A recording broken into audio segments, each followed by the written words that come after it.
Welcome to That Boxing Writers Podcast, the weekly podcast show about boxing. I'm That Boxing Writer, Jeremy Harridges, and let's start the show. Hello, fight fans. I'm That Boxing Writer, Jeremy Harridges, and welcome to episode 6 of That Boxing Writers Podcast. I took last week off, so the podcast was on hiatus. I just needed a break, needed a breather. There were a lot of interviews, lots of articles, and I just needed some rest. But I'm back after a week's break, and this episode is going to be awesome. I've titled it The Boxing Circus for a reason. I'm talking to you right now on Thursday, September 9th. And tomorrow we have the Oscar Valdez Robson Conceição fight. And then on Saturday, we have the Triller Fight Club event between Evander Holyfield and Vitor Belfort. And considering last week there was a lot of drama going on and it continues into this week, I would say it's a bit of a boxing circus for the weekend. I thought that fit the description of what these events are. Oscar Valdez versus Robson Conceição isn't a circus event, but the buildup to it and the drama between, for the PED testing, the discrepancy between WADA and VADA, is phentermine a performance-enhancing drug or not? And should Oscar Valdez even be on this card? Well, that's obviously some drama right there. And that will be talked about today. And then, of course, here's the strange thing. So September 11th, Triller Fight Club, Oscar De La Hoya is supposed to come out of retirement to fight Vitor Belfort. That's enough of a bit of a circus performance right there. But then, Oscar De La Hoya tests positive for COVID. He's hospitalized. I was actually supposed to talk to him that the day he was hospitalized. I got the notice on Thursday that he had to reschedule. And then I see the news that he's in the hospital with COVID. So it made sense that there was something going on. Hopefully I can catch up with Oscar sometime and talk to him and see how he's been doing. But yeah, so that's kind of the way things started out. Then right after that, Evander Holyfield, 58-year-old former heavyweight champion Evander Holyfield, is rumored to take his place. And that had people talking.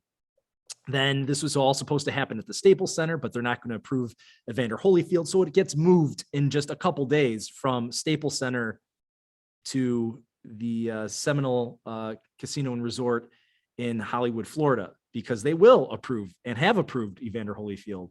So this has been a whole big circus, and throw into the fact now that Donald Trump is doing a live commentary with Don Jr. for the fight.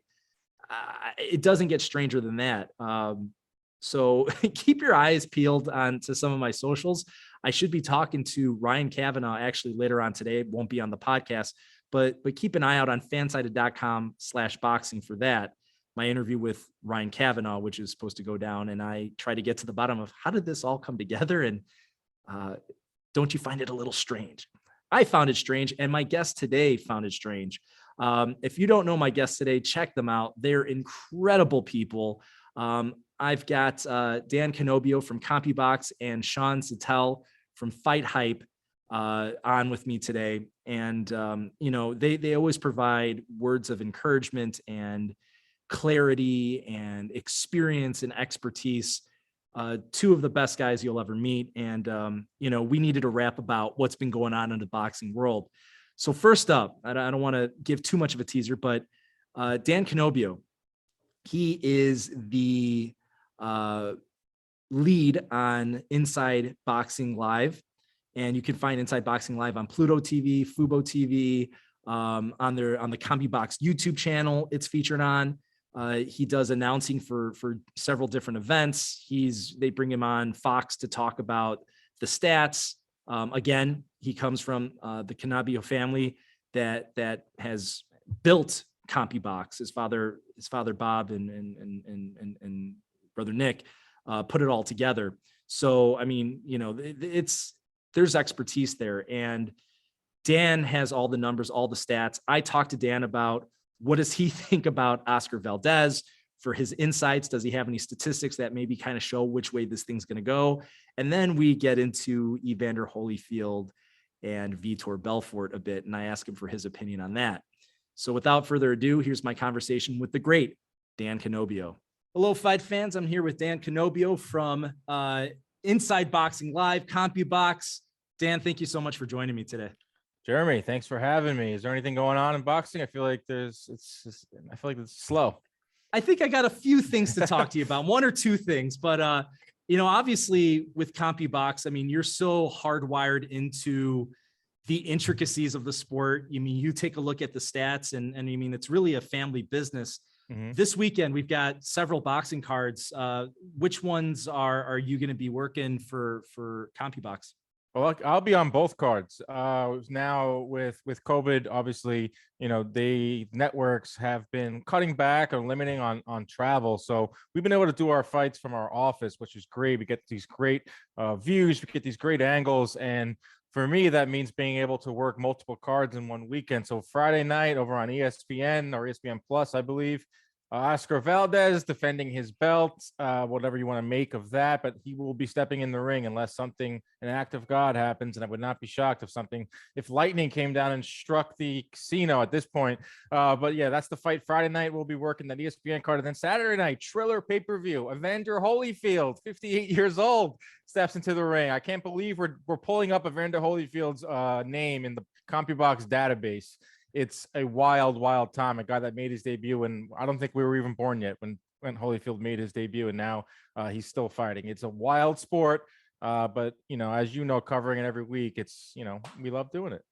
Well, I took a look back, and I actually just did the preview and prediction for the Holyfield versus Belfort fight, which was an interesting education going through all the stats and everything. I saw that Holyfield's first professional fight was in 1984, the year that I was born. Yeah, I wasn't alive yet. Yeah, so that was a trip to see that. And I think actually when he fought, I hadn't been born yet.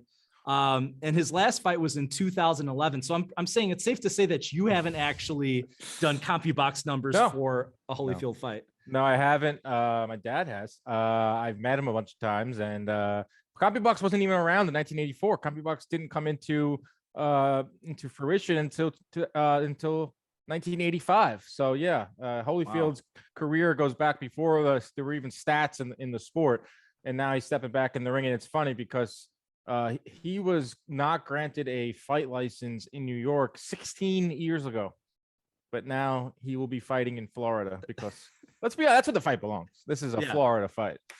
Oh, it's a Florida fight, all right. In the menagerie of things that have been going on down there. Let's start off with the positive. Looking at both Friday's card and Saturday's card that you'll be covering, are there any fights that, from a statistical standpoint, jump out to you as one that you think is going to be maybe more interesting than the others?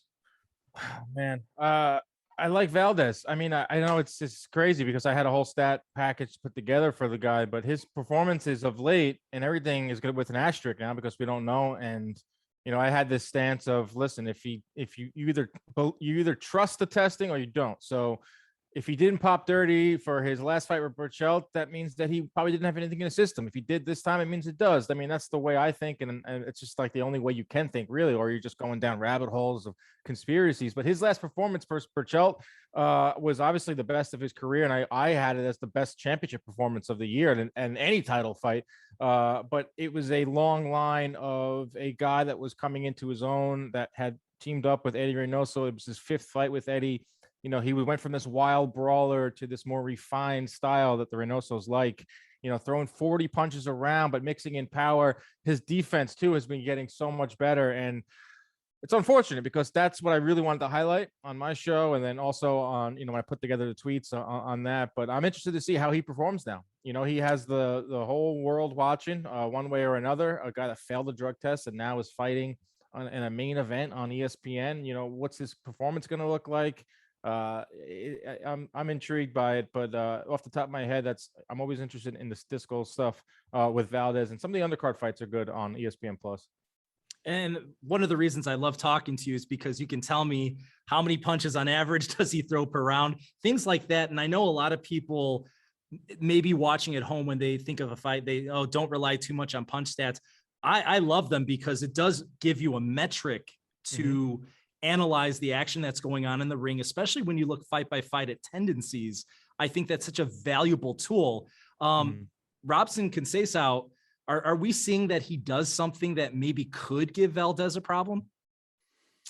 No, these guys know each other. You know, they fought in the amateurs, and I like Valdez in this fight. I think Robson's going to have his work cut out for him. I think there's going to be a lot of people rooting for him. You know, one of them is going to be actually calling the fight. Tim Bradley wants him to knock him out cold. I just don't see it happening. Crazy. I don't see it happening because Valdez's defense, like I highlighted, you know, this guy he's lowered it down to about 20%, which is like elite defensive numbers. And when he teamed up with Reynoso, he was not a good defensive fighter. And little by little, as you can look at the metrics, like you just illustrated, you know, opponents' percentages were coming down. You know, opposition was going up. So that shows you that, you know, he's becoming falling into his own. But once again, every time I bring up Valdez, it's just like I have this cloud over it. It's just such an asterisk. But yeah, his defense is superb. I don't think Robson's going to be able to really get through to him as much as boxing fans are going to want to see Valdez lose. There's obviously, we've been talking about it, you know, a bit indirectly, but there's obviously the portion of this where we look at it as far as should he be fighting? I mean, does he belong in a ring right now based on everything that's occurred?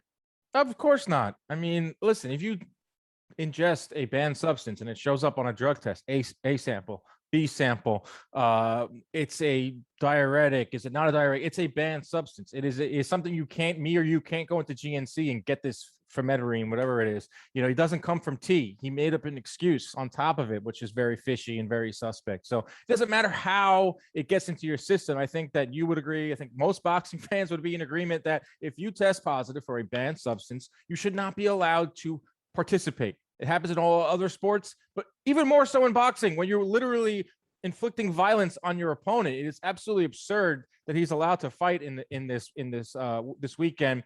It just shows you with boxing, there are so many loopholes. There are so many variables out there for this to slip through the cracks. You know, the fact that it's on the Native American grounds and they have a whole separate commission.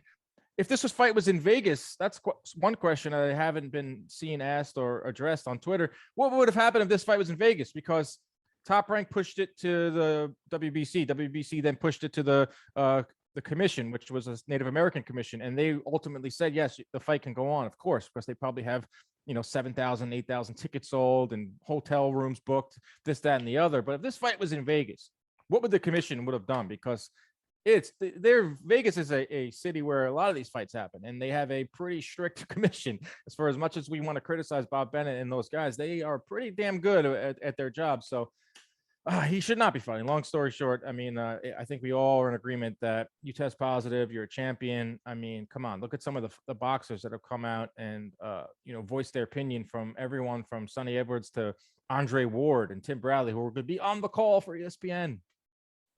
Yeah, no, I think you said it perfectly. And I'm always happy when I see your tweets and we're aligned perfectly on this one. I thought it was interesting, some of the pushback that some of my friends in the media were throwing out there. In particular, I kind of went back at it with Kevin Iole and even Dan Rafel put something out there saying, hey, they had the right call on this one and they went by the book. And it's like, well, just because ABC is saying that, hey, we technically don't have jurisdiction over this. I mean, when you see the divide between WADA and VADA on this issue, I think that brings up a whole different set of problems there, that we can't even get the drug officials to agree on this. And then they start battling each other on it.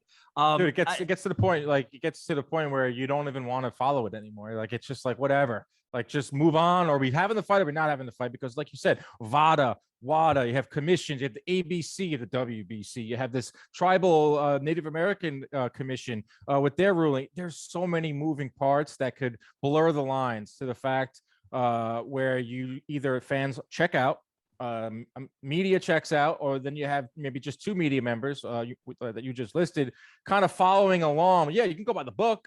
I mean, that's what they did. They found a loophole. The commission was put it on, and they found a loophole. And now the fight's happening. Like, once again, if this fight happened in Vegas, what would happen? I mean, probably, if you asked Bob Bennett that, if someone reached out, he wouldn't give you an answer, because he doesn't have to answer it, and why should he? But I would be interested to see if this was in a state that is strict, like New York or California or Las Vegas. Would this fight be happening? Well, and I'll say this: I posited the response to Kevin on Twitter when I saw him commenting on it. I said, well, anything that makes you drop this kind of weight before a fight, well, that's the enhancing part of this. You wouldn't do that naturally, and Yeah. it's not over the counter; it's prescription only, and they use it for people that tend to be morbidly obese to help them regulate their weight. You can see as much as 5% dropped in a short time span. To me, I'm like, well, if he can't make weight to get into the fight, then that's allowing him into the fight. That's the whole point, right? Showing up in the ring.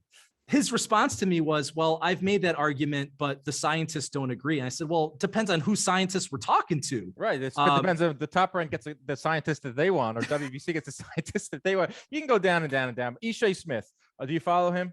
Mm-hmm. Yep. He's very outspoken, and I don't usually agree with everything he says, but he put it into a fighter's perspective in terms of cutting weight. You know, me and you and I have spoken to fighters. We've been at the day before the weigh-in, see how ornery some of these fighters are and how tough it is for them to make weight.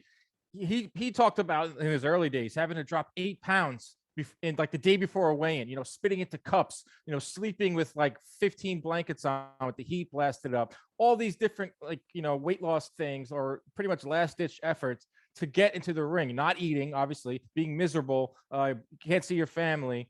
But then the other side of it is you take something like Valdez allegedly took, whatever, that helps. That's 100% an advantage. It's a performance enhancing. It enhanced his performance in training. It allowed him to get down to 130. He's getting up there in age. He's probably tough to make the weight. You know, not everyone is Jamal Herring walking around, 3 pounds off his body weight. So, I mean, it's just so obvious. I mean, it shouldn't happen, but they found a loophole, and, you know, we'll see a fight on Friday night. Well, and I think it really it should make people question WADA. I mean, the fact that they're going to say that you can't take this on the night of the fight, but leading up to it, you can, as long as it's not 24 hours. And it's like you're looking at it from a stimulant that it helps you on fight night, but it actually helps you so much more in the days leading up to fight night. To me, it's like the logic doesn't even make sense for when they consider it an illegal substance. Yeah, I mean, you can also, from what I've read, it helps you breathe. So that's probably good on fight night. Helps you lose weight, which is good on the training. So it's pretty, I mean, listen, you cut corners. I mean, fighters don't do this. There's a reason why, you know, Sonny Edwards, Mick Conlon, Andre Ward, go down the list of fighters that have spoken out about this. If you're going to speak out about it and you're a fighter and you're going to be put yourself on the record, put yourself on Twitter, that probably means you don't do these things. You don't take these shortcuts because you have either dignity or you don't want to get stripped. You don't want to get fined. But now the lines are extremely blurred. You have fighters coming on Twitter saying, "What does this mean? I can do this type of stuff? Like, can I do that? Is this, are you going to ban me or probably not? Because, you know, I'm not part of Canelo's team. I'm not a champ. I'm not on the main event on ESPN, but it just is what it is. It's boxing. It's unlike any of the other sports. There's no overarching government coming down and saying, listen, this fight is not happening. Because if no one's going to tell Top Rank that you can't do it, and then no one's going to tell WBC that you can't do it, they're going to find a way. And they did. And I'm glad you said that. And let's go on to the other red herring of the weekend, and I'll let you go after that because I know you got things to do. So first of all, what was your reaction when you heard that Oscar De La Hoya was out and Evander Holyfield was in? I was caught blindsided by that, and I was actually supposed to talk to Oscar on the day that it came out that he had COVID, and I get a cancellation saying, oh yeah, we'll have to reschedule. I'm like, oh, okay. I look 2 hours later onto Twitter and I see his message. I'm like, okay, so that's why he can't talk to me. Wow. But I mean, what was your reaction when you saw that Evander Holyfield is now taking on Vitor Belfort? I thought I was like in a simulation. I thought I was back in, I mean, it would never work in the 90s either because one was a welterweight or a junior welterweight. The other was a heavyweight. So it's just nuts. It's just crazy. It's a subsect of what boxing is right now. These exhibitions, the YouTube fights. And I'm sure you get asked a lot. If you tell someone you work in boxing, this happened this past week. I was playing golf. And we had a third guy came in and played with us, and he was like, "Hey, so what do you do?" I was like, "Oh, I work in boxing."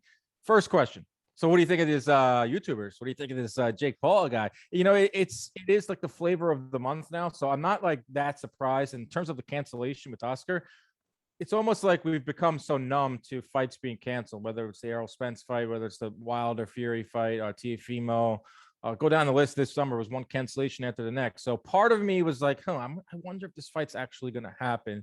And then I see Oscar with his media day. I see him training and I see he's in really good shape. And I'm like, wow, this is actually going to happen. Like, we're going to see Oscar De La Hoya step in the ring. It's going to be a real fight. It's going to count on his record.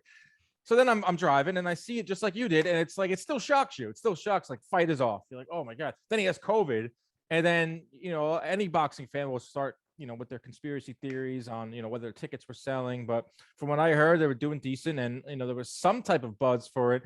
But then he puts out the video and then, like, listen, Oscar's not going to fake having COVID. I'm not going to, you know, say that anyone would ever do that. But in steps Evander Holyfield.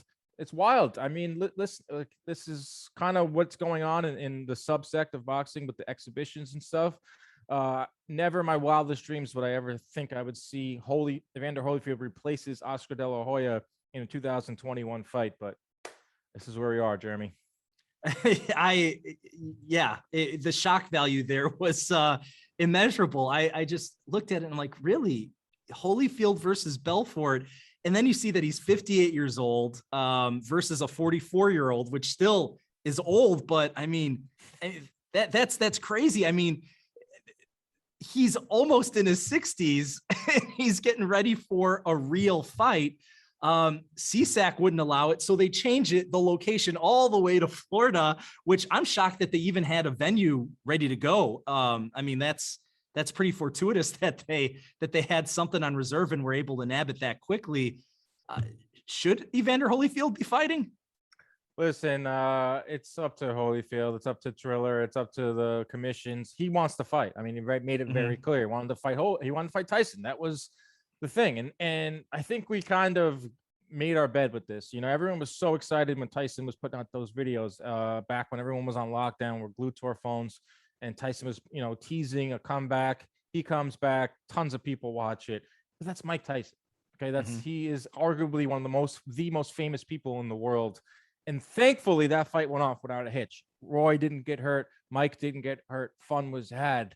There's only so many times you can keep pushing the envelope when it comes to older fighters. And I think if anyone has ever spoken to Holyfield, you can see that there are some types of cognitive decline with him, slurring of speech. And I mean, I don't know if it's America, right? You get to do these types of things. It's going to happen and we're going to tune in and some people are going to buy it. Some people aren't, but you know, it makes headlines. Sadly, it does make headlines and it will probably be on SportsCenter.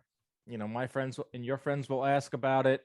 It's just completely wild. And it's all started with the exhibitions and it just kept snowballing and people saw that money could be made. So here we are. I mean, even Rocky VI was an exhibition, you know.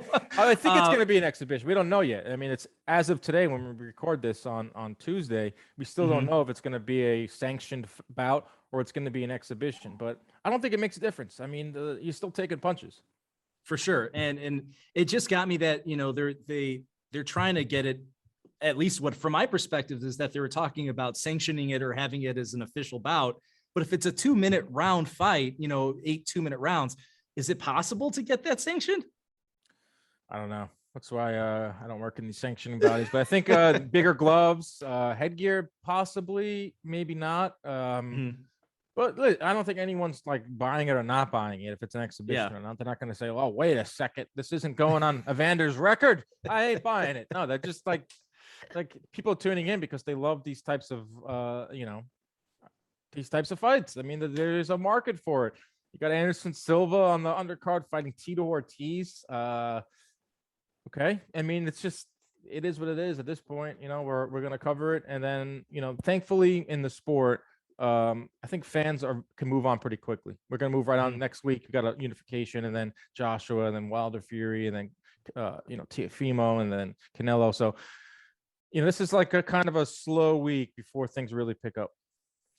When you have a bout like this from a retired boxer versus an MMA fighter who's fighting for, in this case, belts. It's actually his second professional boxing bout. He had one back in 2006. Is there any way to really handicap it, or do you go back and watch any of the MMA fights, or is there a way to kind of tell what could happen in this type of scenario? Yeah, we like to go back and watch some of the stand-up. This went back to McGregor when he fought Mayweather, which I tweeted this out. Like, every day that passes, that fight's looking more and more legit than ever after some of the stuff we've been seeing in here. But with McGregor, we went back and watched all of his fights and looked at his stand-up, and we're able to come up with some type of conversion to figure out how many punches around he'll throw. And like, he doesn't throw a lot of punches, McGregor. And that was the case in the Mayweather fight. And we did that, for Askren, who doesn't throw any punches at all. I mean, you can count on one hand the amount of punches he threw, like, over the course of his career. And the same thing with Woodley. He became much more of a wrestler. He wasn't able to, he was always a wrestler, but, towards the, tail end of his career, he just was not letting his hands go. And we saw that when we watched the footage of him. He just was not able to pull the trigger. And that's what happened in the fight with Jake Paul, is when he had him hurt, he only threw 18 punches around. So, with Belfort is, he's 44 years old. And what we've seen with these MMA fighters in the ring is there's no fluidity. Like, they're not like, there's no ebb and flow. It's a lot of staring. It's a lot of feinting, very little jabs, very little like ebb and flow. It's just kind of like a staring contest. You would think that Holyfield would have the edge here because he's Evander Holyfield, and he could probably, shadow box like no other, and he can, let his hands go. It's a little more flow to his game, but he's also 58. And Belfort is, from what I've seen, is in tremendous shape. So I'm just hoping no one gets hurt. I really hope that Holyfield doesn't get hurt. Same thing when I was watching Holyfield, Tyson and Jones. I was just praying that no one got hurt. I think that's the big thing that we have to look at. And considering, unfortunately, with different fighters that we've seen, we just saw with Jeanette Zepeda just lost her life in a boxing bout. I mean, it's a serious thing. I was at the bout with Patrick Day. We're talking about mortality. We're talking about life and death here, and it's a dangerous sport. And yeah, I think that's the big takeaway here. Let's hope that everyone's okay after this.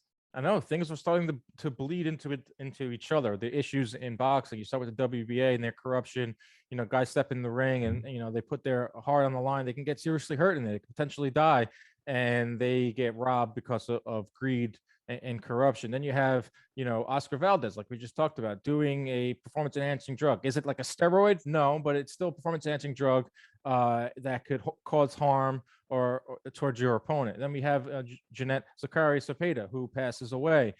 And now we have Evander Holyfield at 58 stepping to the ring. So it's just like one thing leading into the next. Not exactly the greatest look for the sport, but as we know, you can't kill a sport. You can't, like Larry Merchant said, it's hard to kill the sport. It's always going to be around, but eventually, sometimes we have these moments in it where you see that it's a real business before it is a sport. I think you said it very well. Dan, where can people find you? Where can we find you on TV and all the good stuff? You can find me, a lot of my stuff goes right through my Twitter and Instagram at Dan Canobio. Inside Boxing Live is the weekly program that streams on Pluto TV's boxing channel 728. Also on the Fubo Sports Network, streams there as well. You can catch it on, Apple and Spotify in the podcast form. Going to chat with Al Bernstein this week. This week, when we just talked about the issues that we just talked about, is I want to get perspective on this. I want to talk to someone who's been around for 40 plus years. Is this like a crazy time, or are we just like imagining these headlines are getting wilder and wilder, or is this something that happened in the 90s with celebrity boxing and so forth? So I feel like Al can give us a measured view on that. That's this week's guest. But yeah, that's it, man. Boxing world's buzzing. Next week is going to be better, I promise. I love it. I hope to talk to you again when we have some of those big bouts coming up that make us all feel good about the sport. I got to see you in the media tent, Oh yeah, hopefully we'll be out there for Wilder and Fury if it actually happens this time. Well, that's another thing too. I try to, me, I like to be positive. I like to find the silver lining and everything. So, if I throw out 3 big fights that are happening this fall, they're a couple weeks away from Canelo stepping in the ring with Plant, Wilder, Fury, and then this Joshua and Usyk in 2 weeks. But the majority of the responses to the tweet were, none of these fights are going to happen. So we can't even talk about fights that are on the calendar because they, I don't blame boxing fans either, because it's been rough. They've been put through the ringer. A lot of fights have been canceled. So I don't blame fans for having like PTSD at this point. But man, it's a tough crowd. I hear you, and it's always good talking to you. We both have the distinct honor of being hung up by Jarrell Miller, so we're doing something right. Very true. Very, very true. Jarrell, I'm gonna hang up on you next. Thank you, Dan, and best of luck going forward. Thanks. There was the great Dan Canobio. Make sure that if you haven't checked him out, check him out. His show is amazing, Inside Boxing Live. Really enjoy his work, his insight, great boxing mind. A little inside joke there between the two of us and our experiences with Jarrell Miller. You could also Google that as well for each of us. The next person I had the pleasure of talking to is Sean Zattel. If you don't know Sean, he is one of the main videographers and interviewers for FightHype. And obviously, if you know anything about, boxing coverage, FightHype has been there for a long time. They've got over 1 million subscribers on YouTube. And Sean's been there for a long time doing his thing. I've seen him in action, seen him interview multiple fighters, and he just has this information just off the top of his head. The guy's an encyclopedia about boxing, lifelong boxing fan, and really, really, really knows his stuff. So when I talked to Sean, I was really curious about how he got into FightHype to start things off. So it was more of like a sit down interview with him to really say, hey man, how'd you get this all together? Hearing about his art of interviewing people, how he puts it together, and then getting his insights on some specific interviews and the ones that made some of the biggest impacts. So he gives a great deal of insight about how he's, built up all these views, millions and millions of views. Doesn't even cut it. I mean, that he's produced for FightHype. Incredible person. And of course we talk about some of the current issues in boxing, going back to the boxing circus theme, but we also talk about up and coming bouts as well. So here's my talk with Sean Zattel. All right, fight fans, I'm here with the man behind the camera at FightHype, Sean Zattel. Sean Z, how you doing, my man? I'm good. Thank you, Jeremy. You're always such a class act and a pro that I'm happy that you decided to want to have me on. So thanks, Jeremy. Oh, of course. Well, you've been around every boxer. You've really interviewed so many different guys. I'm curious, how did you actually get your start with FightHype? Well, FightHype I've been with since, I think my first fight with FightHype was Lara versus Hurd. And of course, Hurd won that fight with a 12th round knockdown. Great fight. But prior to that, I had known the owner of FightHype, Ben Thompson, for a little bit, and we had been talking. And Ben, it was, I like to pretend to build my ego up. It was like free agency. And then when a big free agent signs and the owner and the player hold up a jersey, I told Ben, I wish we would have done that day, like had a FightHype jersey and my name, but yeah, that's stupid. But before that, I had been working with the Boxing Voice from 2014 to 2018. And then before that, just doing my own little independent blogger thing. And then before that, I covered a fight in high school. Antonio Margarito knocked out Manuel Gomez in 1 round at the Aladdin at the time. And just to go back to when I covered my first fight at 15, after the fight, it was a press conference and no one was there, just me and my buddy. And the security officers on hand at the hotel, they looked at my credential 3 or 4 times because I was a kid, and they looked over at the PR people and they were like, "Let him in, and he has a credential." And I was covering the fight for a short-lived magazine called Latin Boxing Magazine. And so afterwards, Margarito shows up at the presser and Roger Mayweather shows up at the presser, and Margarito tells Roger, "I'll knock you out just like Julio Cesar Chavez knocked you out." Or yeah, right, just like Julio. And Roger Mayweather, unflinching, looks right at him and he goes, "Oh, what he said?" He had to translate, and he's like, "Oh yeah, motherfucker. Julio Cesar Chavez knocked me out, but motherfucker, you ain't no Julio Cesar Chavez." He just, but I loved that as a kid. Oh yeah, I got knocked out, but you're not him. And then he said, I'm not my nephew. My nephew's the best fighter in the world. And fucking Julio Cesar Chavez. Julio Cesar Chavez, greatest Mexican fighter of all time. And then Roger went on about how, despite how great Chavez is, Duran is the greatest Latino fighter ever. But I just remember Margarito and Roger with no media there except just Bob Arum hosting the presser. And here I am at 15 watching this moment that went on to become viral in articles published everywhere after there. So, I'm a long-winded guy, and you're nice enough to let me do that. So that's how I got into boxing. My first fight I covered, I was 15, and I just kept bumbling around the sport, and now I'm with FightHype. So, I mean, first of all, that's a great story, and I love it. How, and I don't know if you keep track of like how many videos that you've actually produced for FightHype. Do you have like an estimate of how many? I just know it's in the thousands, and a rough estimate of the viewership I've been able to do on FightHype. I know it's over 100 million views at this point. Wow. That's incredible. I Yeah, mean, just so many. Yeah. And well, and I'm thinking too, like the fighters that you end up, forming relationships with. I can't remember. I think it was maybe, there was a virtual press conference back when everything was still virtual, and maybe it was a Gervonta Davis fight. And there was a moment where Floyd was kind of rapping with you and talking about like, Sean, you've been there all the time, and we like FightHype because of this reason. I mean, what is it like when you're forming a bond with arguably the best boxer of all time?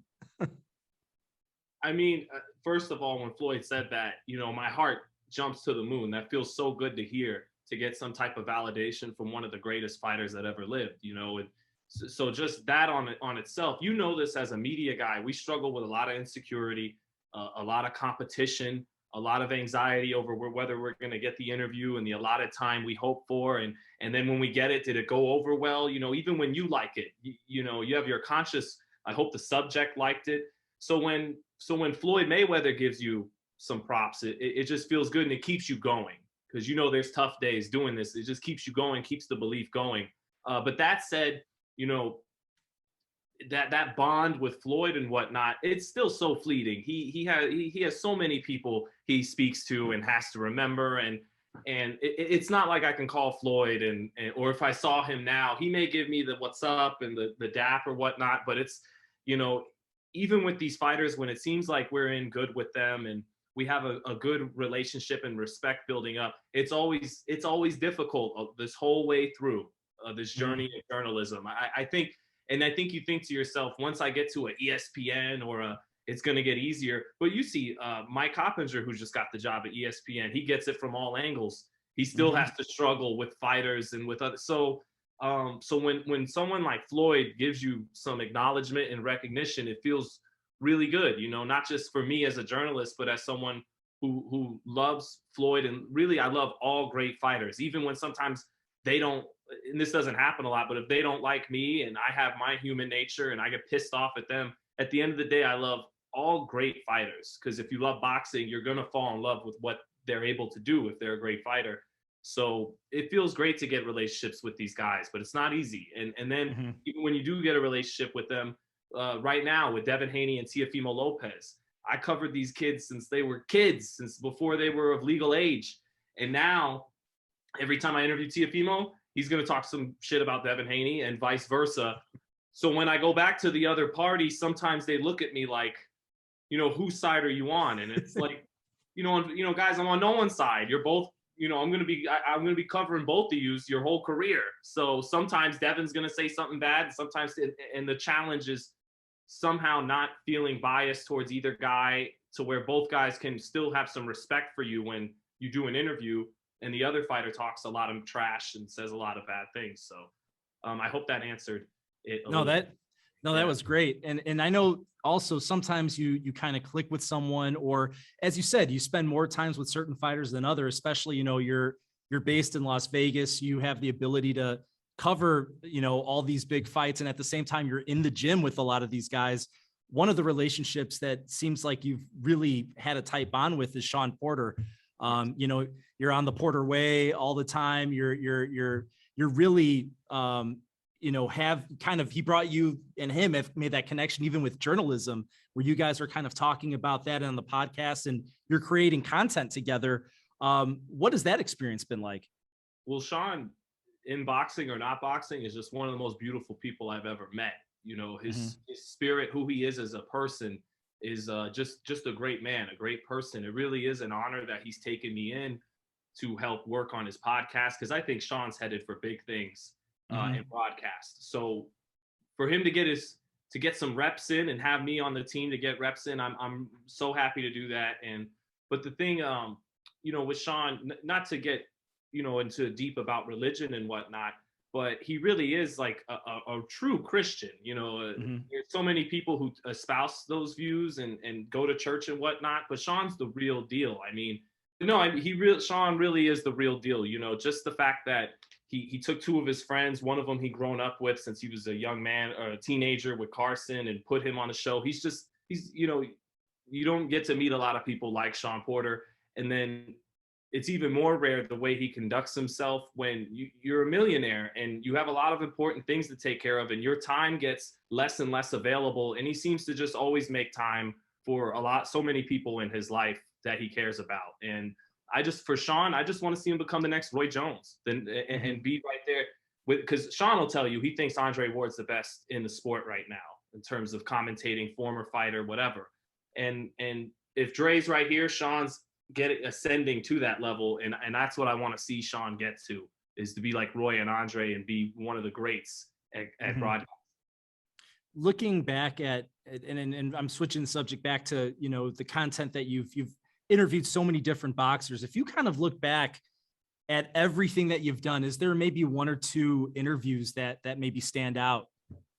I interviewed Floyd Mayweather once, and what's funny about interviewing Floyd is he kind of interviews himself. He's a master of getting his message out. He understands the art of propaganda, and that's not a dig. He understands. Yeah. He's a very media savvy man. But so he's interviewing himself, and I'm just holding the mic, kind of. And he gets in. This is in 2015 after he beat Pacquiao, and he gets into All Lives Matter and Black Lives Matter, and not so much that I was so happy he talked about that, but the fact that he chose me for some reason to talk about all these issues that were so big, and it went viral on TMZ, and it made the Breakfast Club with Charlemagne the God and those guys. So that was a little bit of a trip for me to be a part of that. And he talked about Colin Kaepernick in that interview, and it was this. And then Floyd said during the interview, "This is an interview they will watch long after I'm gone." And I was like, so for him to kind of bestow that time upon me, that was an awesome interview. And then there's a handful of interviews I'm proud of. Interviewing Larry Merchant, just one day at the weigh-in of Broner DeMarco. There's interview. I've had so many videos, that have gotten 1 million, 2 million views, but a lot of the time, sometimes the stuff that doesn't get a lot of views is some of your best work. It's not the sexy headline, it's not the sexy storyline of the moment. It's just a good interview with a fighter before his fight, and sometimes that doesn't always get the most clicks. Does it surprise you, like when you're like, okay, this is a great video, and then maybe there's a scenario where it doesn't get as many views, or maybe you shoot something that's fairly innocuous but it gets a ton of views? Is it always kind of a crapshoot? I think the latter happens a lot more than the former. I think a lot of times I've had interviews that didn't do as well as I thought, but they still, if it's quality stuff, it finds a way to get viewed by a decent amount. But the stuff you wouldn't imagine getting a bunch of views, yeah, that happens all the time. I think one of my highest videos from Pacquiao Ugas, I'm shooting, I'm literally face to the back of Julio Cesar Chavez and Manny Pacquiao, and I shoot them embracing and hugging and shaking hands, and that gets 300,000 views. Meanwhile, an interview with Nonito Donaire, where he recalls them sparring when Donaire was a teenager in Guam, and there's a picture Nonito shows us that no one's ever seen. It got 1/5 of the views. So wow. Yeah. That's the social media age, right? Yeah, it's crazy. And now I'm kind of looking at, is there a moment where things ever got contentious, or just something odd occurred when you're interviewing someone? You're like, wow, this is a strange experience. I never thought this would occur. It's happened a few times over the years. Unfortunately, my memory is gotten weakened by those seizures we've talked about that I had a couple years ago. It kills your short-term memory, as does smoking marijuana. But that's another topic.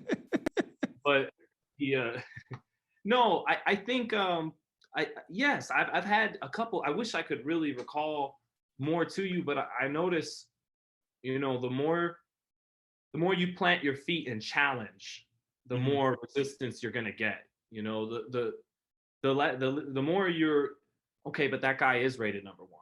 Okay, you know, okay, but the fans do want to see that fight. Okay, fine. That fight doesn't make as much money as okay, like Rolly Romero. I love Rolly. I'm interviewing Rolly recently about Haney, and Rolly just keeps poo-pooing on Devin Haney. He's just, you know, hey man, he doesn't sell tickets like that. I want to fight Gervonta Davis. Gervonta Davis is a pay-per-view fight, you know, not Devin Haney. And I just keep telling him, okay, fair enough, whatever. But people want to see you fight Devin Haney 25 times more than they want to see you fight Anthony Yeaget or Avery Sparrow. And if you're not gonna get Gervonta Davis next, and Devin Haney is an option, fight him next. That's what I mean. That I'm talking as a fan now. That's what people want to see. And so, of course, the resistance. He's nothing. He doesn't make enough money. I get it from Devin's father, Bill. Sean, why would Joseph Diaz ever want to fight Ryan Garcia instead of my son? I said, well, to be fair, same promoter with Garcia's viewership might make more money because it might attract more viewers fighting Garcia. Oh, that's bullshit. Devin has the belt. And on and on and on. I talked to the Charlo back in the day. I used to talk to Jamal about, you know, you got to get this Canelo fight. You got to fight Boo Boo Andrade. You know, mind your business. You just do reporting. You're not and so, but I don't mind that. I'm starting to grow and understand it comes with the territory, and it's okay. You know, it's okay. If I was in their shoes, I might be twice as nasty. So it is what it is. You're in the gym a lot. You know, whether there's gyms all over the place in Vegas, it seems like that there's so many different, it really is becoming a location where people go not just for the main event, but they go to basically make their lives there. Are there any young boxers that you're seeing in the gym that are really intriguing you right now? Oh, it's tough because this last generation I scouted so well, they've grown now. You know, Haney and Flores and Teofimo Lopez and David Benavidez. You know, now Xander Zayas is going up. I mean, there's always a number of young talents in Vegas. DJ Zamora is a really good Filipino-American talent that you'll hear about in the coming years. But no, you know, unfortunately, I can't really provide. There is no shining prospect jumping out to me just yet right now.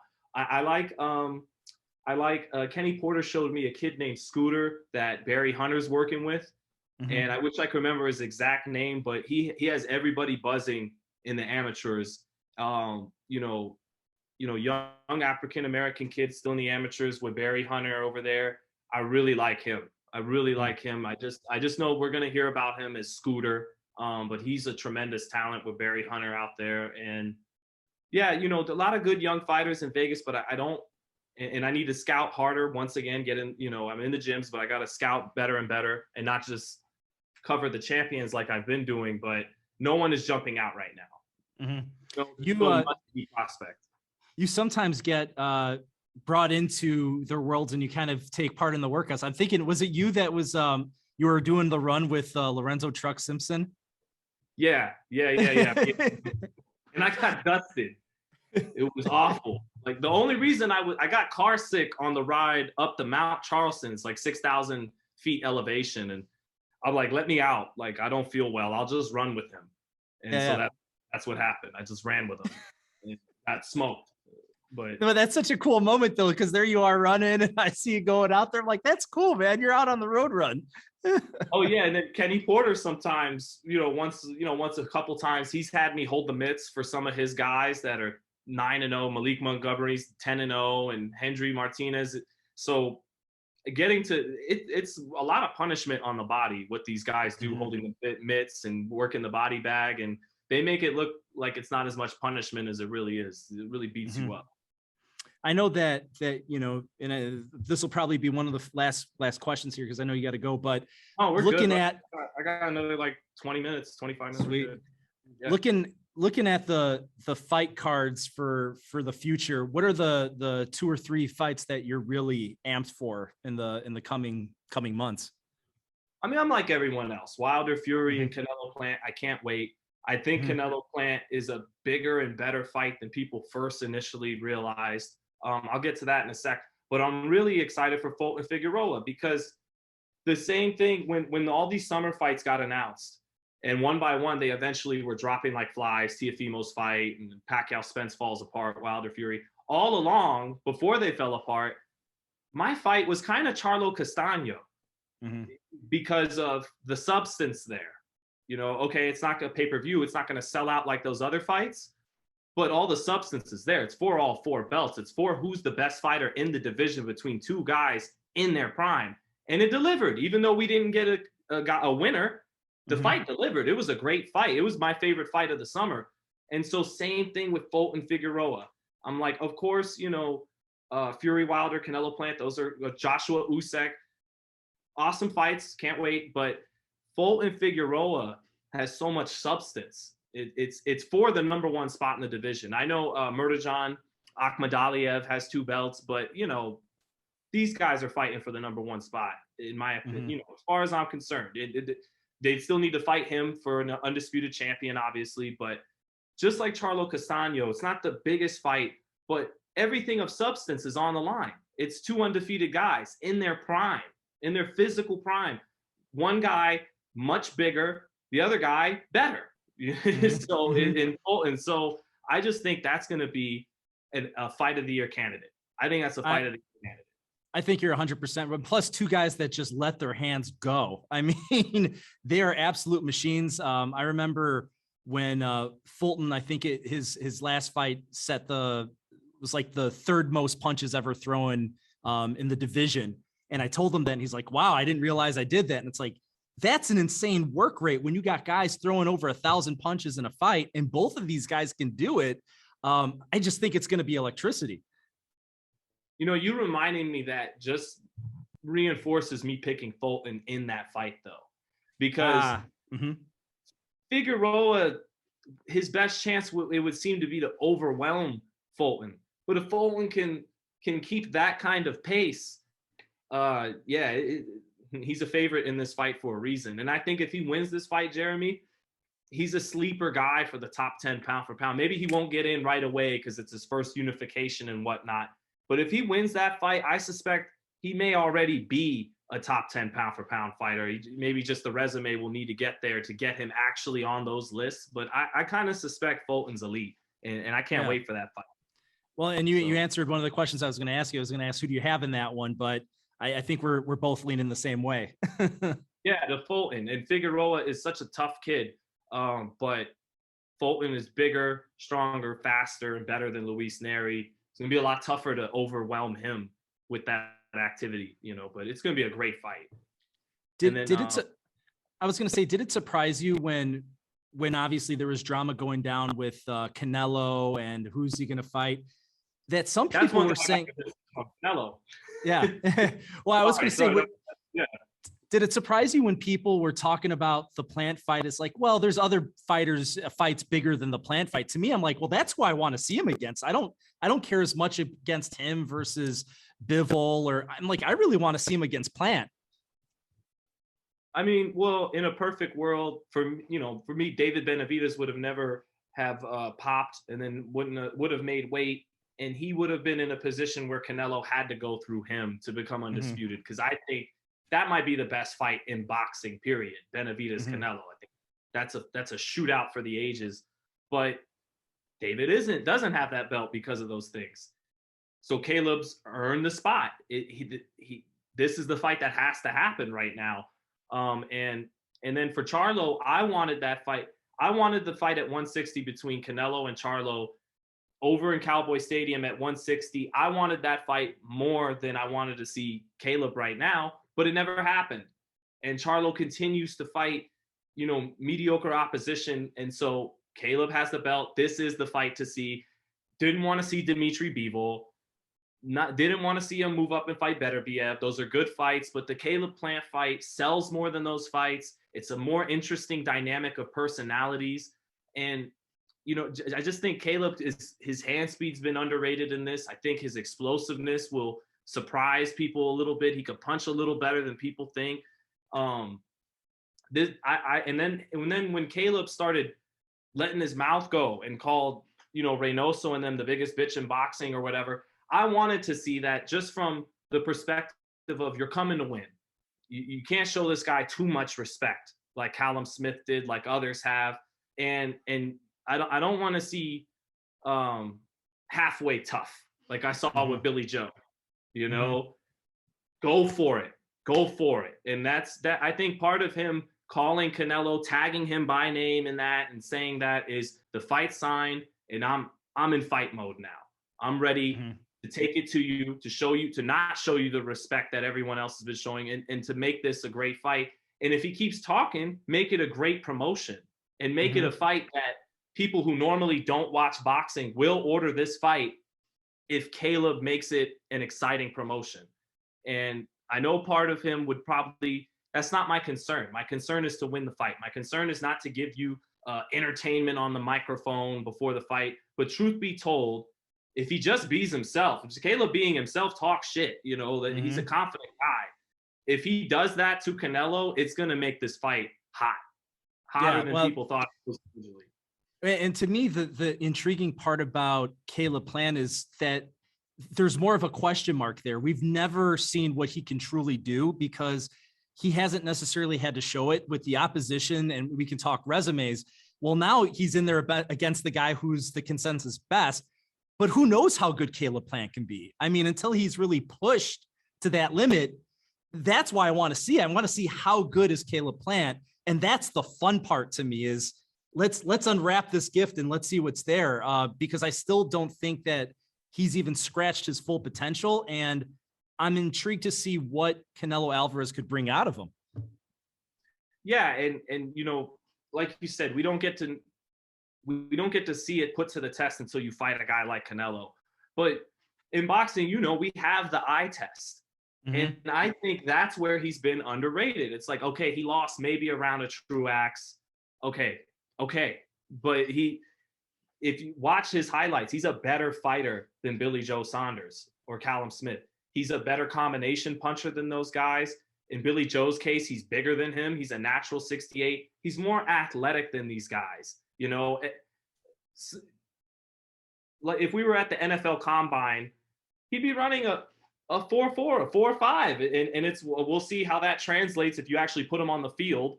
But what I'm saying is the talent is there, the speed and the athleticism are there. You know, we just got to see if he has the power to get Canelo's respect. We have to see if he if once the fight gets into the middle of the fight, if he has another gear, or if he runs out of tricks, if he runs out of defensive maneuvers, if he runs out of setups on offense, all of those things. But I really suspect, Jeremy, that this is going to be a good ass fight. You know, I'm not saying Canelo is the favorite. And if you put a gun to my head, I'm picking Canelo Alvarez because he's the best fighter pound for pound right now. But he's still a guy moving up. He's still facing a style that in the past gave him some issues. But, you know, just more than that, I just think Caleb's better than people think he is. And I'm just going off the eye test. I think he's, you know, good combination puncher, sharp punches, fast hands, good jab, can move, can box. And I'm really looking forward to the fight. Well, I hope that everything works to plan. We don't have any more surprises in the sport of boxing. I hope I can go out there in October and November for both of those fights and see you out there up close and personal and get to share a beverage with you. That would be my hope that it actually happens. I was ready to be there in September for Wilder Fury, but hey, you know, let's hope that everything goes to plan. I think it will, and if it does, you know, I certainly know you'll be out here doing a great job like you always do. So. Thank you, my friend. I appreciate you coming on. I know that we have you on Twitter at Sean Zattel _Zattel. Where else can we find you? Instagram, Sean Z Boxing, and you know, please watch the Porterway podcast. We try to do a great job there, and then on FightHype, always I'll be in Tucson this Friday covering Oscar Valdez. So I know a lot of people will want to hear what he has to say. Usually we're able to get some time in with Timmy and Dre. And so just, stay tuned. I hope you guys really like all the content and that you enjoy it as boxing fans. And thank you to Jeremy again. Hey man, well, I guarantee you're going to get some good stuff out of them. I think there's some things that people want to hear them talk about this weekend. So I'm sure you'll be asking the right questions. Thank you, Jeremy. Thanks so much, man. And I mentioned all the stuff, all the factors in Canelo. One big obvious one, a lot will depend on how much Caleb can hold up to Canelo's punching power, specifically to the body. If he can absorb some punishment and hold up in the exchanges with Canelo, it's gonna be a fun fight. I just think it's gonna be a fun fight. Well, I've got my flight reserved for that one already. I'm coming out there for that. So no doubt, my man. Sean, thank you so much for taking the time. You're the best, brother. Thank you. It's always great talking to Sean. Such a genuine, kind person. If you ever see him in a boxing event, give him a shout out. I mean, he's such a great guy. I could talk to him for hours about boxing, and you can see from that interview how much he loves the sport and how much he loves doing what he does. Just a great person, great interviewer. Just knows how to get the scoop. I really enjoy Sean's work, and I always enjoy his opinion on what he's saying in the boxing world as well. Hey, you've met two great people, had two awesome interviews and sit-down talks with my guys, Dan Canobbio, CompuBox, and Sean Zattel from FightHype and the Porter Way podcast. Make sure that you guys give them a follow. Make sure that you guys continue to give the podcast some love. Give us a like, a follow, a subscribe, whatever it is, whether it's on Apple Podcasts, Google Play, Spotify, or my YouTube channel. Hey, keep following along for the journey. Thank you guys for watching. I'll see you next time.